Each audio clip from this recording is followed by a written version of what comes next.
ఏం విడిచిపెడుతున్నావే మిరపకాయ? ఆ మీనలాగా నీకు ఉందా దుమ్మ పొగరు? ఉన్న దాంట్లో తృప్తిగా బ్రతకాలట. ఏమిటో అబ్బా, మాకు తెలియదు కాబట్టి ఆ విషయం. అసలు దానని ఏం లాభంలే.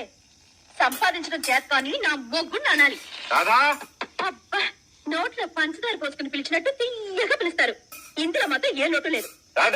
అబ్బా వస్తున్నా.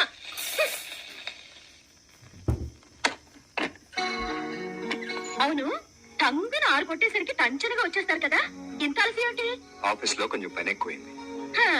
ఎగిరెగిరి దంచినా అంతే కూలి, ఎగరకుండా దంచినా అంతే కూలి అని ఇంతటి జీతానికి అంత శ్రమ పడ్డాయేంటో. నీ సన్నాయి నొప్పుడు కొంచెం ఆపుతావా? నడిచి వచ్చాను, అందుకని లేట్ అయింది. అసలు బస్సులో ఎందుకు రాలేదో? ఈ రూపాయి మిగల్చడం కోసం. ₹1 మిగల్చడం కోసం అంత దూరం నుంచి నడిచి వచ్చారా? ఏమిటో.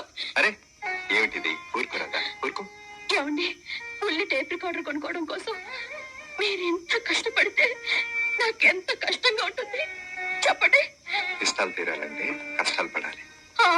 గాడిద గుడ్డు కంకర పాసు.